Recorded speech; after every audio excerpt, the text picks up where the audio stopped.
This is the story of Alexander and the Terrible, Horrible, No Good, Very Bad Day by Judith Forst. It's an oldie but goodie.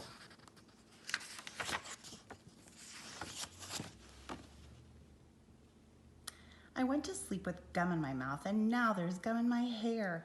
And when I got out of bed this morning, I tripped on my skateboard, and by mistake, I dropped my sweater in the sink while the water was running, and I could tell it was going to be a terrible, horrible, no good, very bad day.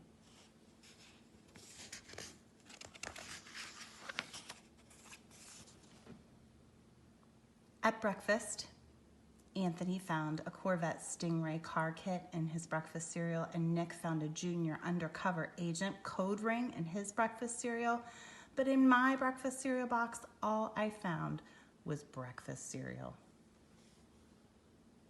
I think I'll move to Australia.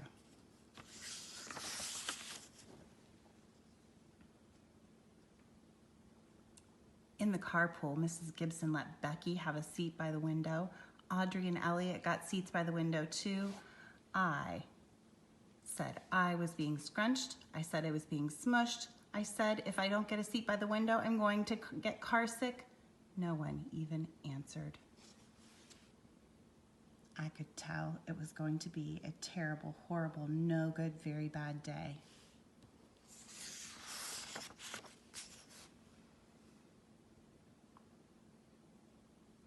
At school, Mrs. Dickerson liked Paul's picture of the sailboat better than my picture of the invisible castle. At singing time, she said I sang too loud. At counting time, she said I left out 16. Who needs 16? I could tell it was going to be a terrible, no good, very bad day. Terrible, horrible, no good, very bad day.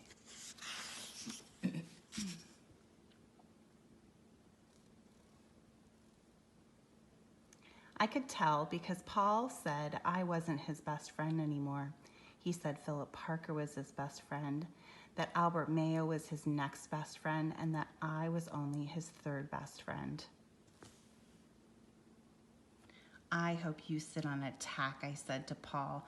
I hope the next time you get a double-decker strawberry ice cream cone, the ice cream part falls off the cone part and lands in Australia.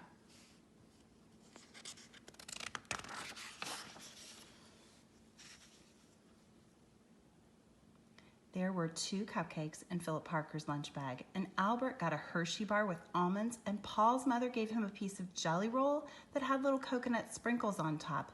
Guess whose mother forgot to put in dessert? It was a terrible, horrible, no good, very bad day.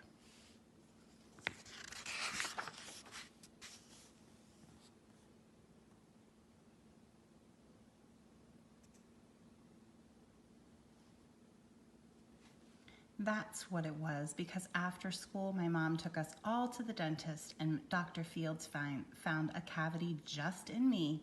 Come back next week and I'll fill it, said Dr. Fields. Next week, I said, I'm going to Australia.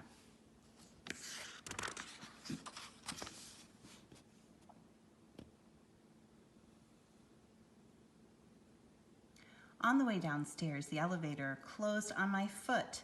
And while we were waiting for my mom to get to the car, Anthony made me fall where it was muddy. And then when I started crying because of the mud, Nick said I was a crybaby. And I think they need an ellipsis there, boys and girls, because they are making us wait. A dramatic pause, right?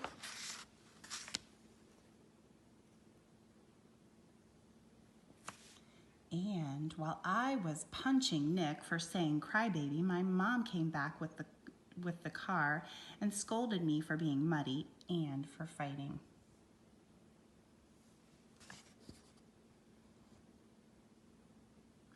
I am having a terrible, horrible, no good, very bad day, I told everybody.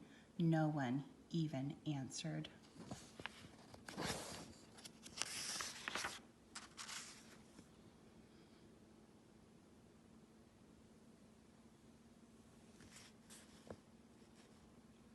So then we went to the shoe store to buy some sneakers. Anthony chose white ones with blue stripes. Nick chose red ones with white stripes. I chose blue ones with red stripes. But then the shoe man said we're all sold out. They made me buy plain old white ones, but they can't make me wear them.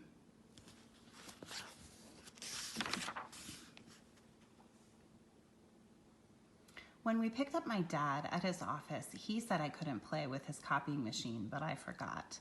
He also said to watch out for the books on his desk, and I was careful as could be, except for my elbow. He also said I don't fool around with his phone, but I think I called Australia. My dad said, please don't pick him up anymore. It was a terrible, horrible, no good, very bad day. Look at his dad's office.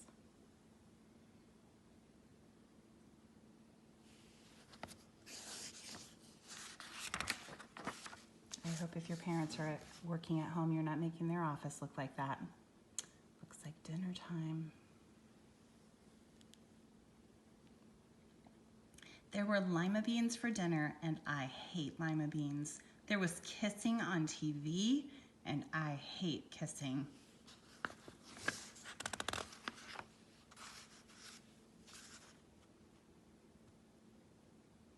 Poor Alexander, he does not look very happy, does he? My bath was too hot. I got soap in my eyes. My marble went down the drain. And I had to wear my railroad pajamas. I hate my railroad pajamas.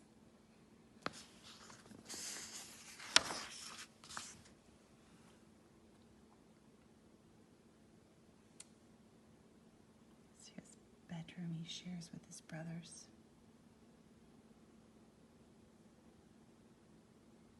When I went to bed, Nick took back the pillow he said I could keep, and the Mickey Mouse nightlight burned out, and I bit my tongue. The cat wants to sleep with Anthony, not me. It has been a terrible, horrible, no good, very bad day. My mom says some days are like that.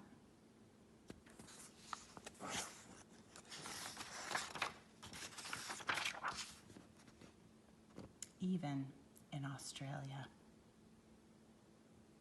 I hope you enjoyed the book and were patient with my, hopefully I didn't make you seasick with my my curvy videoing while I'm trying to read around the edge of my my camera.